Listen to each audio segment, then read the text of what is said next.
Hello dear students. Today we will study accounts second chapter accounting for partnership firm fundamental. आप सब लोग partnership से already familiar हैं आपकी प्रीवियस 11th क्लास में, और आने वाले 3rd, 4th, 5th जो फर्दर चैप्टर्स हैं वो भी इसी से इंटरलिंक है, इसलिए हम सेकेंड चैप्टर से स्टार्ट करेंगे. सो पार्टनरशिप की डेफिनेशन से स्टार्ट करते हैं. सबसे पहले according to section 4 of the Indian partnership act 1932, Indian partnership act 1932 में सेक्शन 4 में इसको डिस्कस किया गया है. The relation between persons who have agreed to share the profit of a business carried on by all or any of them acting for all.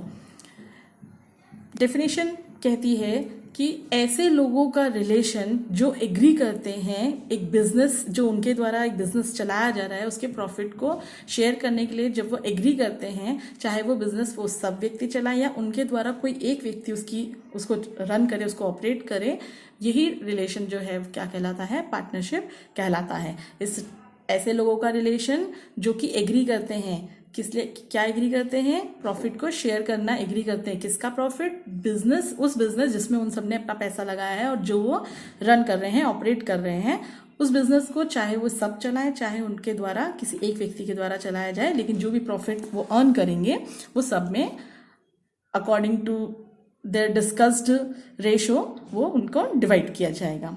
इसके कुछ features हैं partnership के, आइए उस पर आते हैं.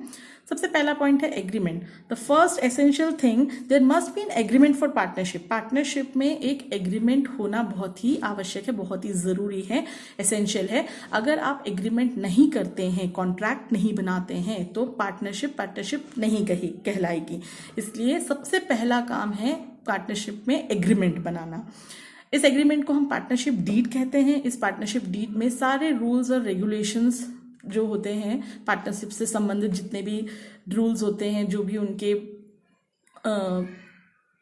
नियम है, वो सारे इसके अंदर पॉइंट आउट होते हैं, लिखे होते हैं. कौन कितना कैपिटल देगा, कौन लॉसेस को पे करेगा, कौन लायबल रहेगा, क्या क्या जो भी उनकी कंडीशंस है, वो सारे इस कॉन्ट्रैक्ट के अंदर रहते हैं. ये ओरल और रिटर्न दोनों तरह का होता है, बट फ्यूचरिस्टिक दृष्टि से देखें तो हमें रिटर्न एग्रीमेंट ही हमेशा करना चाहिए अपने बिजनेस में.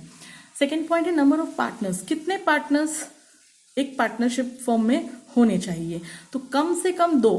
There must be minimum 2 partners should be there and maximum 50 partners can be make a firm. But 50 से ज्यादा अगर हो जाएंगे then the firm is called illegal. वो फर्म क्या कहलाएगी? आपकी इलीगल फर्म कहलाएगी. The third one is membership. कौन व्यक्ति मेंबर बन सकता है? एक इंडिविजुअल पर्सन ही मेंबर बन सकता है. इंस्टीट्यूशन या एसोसिएशन ऑफ पर्सन कंबाइनली जो है वो पार्टनरशिप फर्म में पार्टनर नहीं बन सकते. केवल एक इंडिविजुअल व्यक्ति ही पार्टनर बनेगा. Fourth point is competency to contract. किस व्यक्ति को, जो व्यक्ति कॉम्पिटेंसी रखता है, जो कॉम्पीट कर सकता है, उसी को आप कॉन्ट्रैक्ट में शामिल करेंगे. मीन्स व्यक्ति जो है वो साउंड माइंड होना चाहिए, दिमाग वाला होना चाहिए, उसे हर चीज समझ में आनी चाहिए. आप किसी भी माइनर व्यक्ति को, ल्यूनाटिक यानी पागल व्यक्ति को, इंसॉल्वेंट यानी दिवालिया व्यक्ति को, जिसके पास में पैसा वैसा कुछ भी नहीं है, ऐसे व्यक्ति को आप पार्टनर नहीं बना सकते हैं. Fifth point business. पार्टनरशिप हमेशा बिजनेस में ही होती है.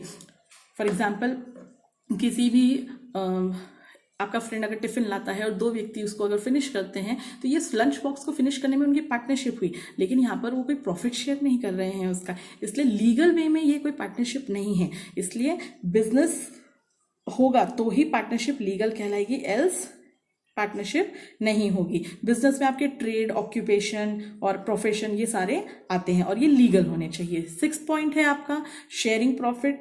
Sharing profit is compulsory. Business में प्रॉफिट को शेयर करना कंपलसरी है, लेकिन लॉसेस को शेयर करना कंपलसरी नहीं है. जो भी प्रॉफिट आएगा, जितने भी मेंबर्स हैं, पार्टनर्स हैं, उन सब में वो चीज शेयर होगी. लेकिन अगर लॉसेस आते हैं तो जरूरी नहीं है कि सभी लॉसेस को सभी लोग लायबल हों. उनमें से कुछ व्यक्ति ही लॉसेस दे सकते हैं. क्यों, किस लिए, ये सारी चीजें जो है वो कॉन्ट्रैक्ट में, एग्रीमेंट में ऑलरेडी डिस्कस होगी. ये पॉइंट उसमें पहले से मेंशन होगा.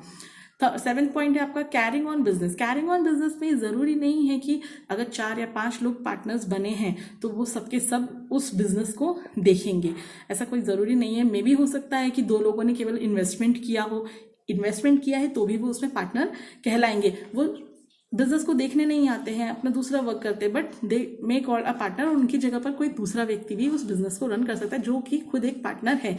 सो सारे व्यक्ति भी बिजनेस को चला सकते हैं, और चाहे तो उन सबकी जगह पर कोई एक व्यक्ति भी उस बिजनेस को देख सकता है। बाकी लोग अगर उस बिजनेस को नहीं भी देखे तो भी प्रॉफिट तो शेयर होगा, बिकॉज दे हैव इन्वेस्टमेंट उन्होंने किया है और एग्रीमेंट उनके नाम से बना है। So these are some features of partnership. और आपके टेक्स्ट बुक में बहुत सारे पॉइंट्स हैं, कम से कम 11 पॉइंट्स हैं, तो आप टेक्स्ट बुक को एक बार स्टडी कीजिए, डेफिनेशन को पढ़िए, इसके कैरेक्टरिस्टिक्स को पढ़िए। एक क्वेश्चन आपका बनता है define partnership and right it's characteristics. So this was the topic. Thank you.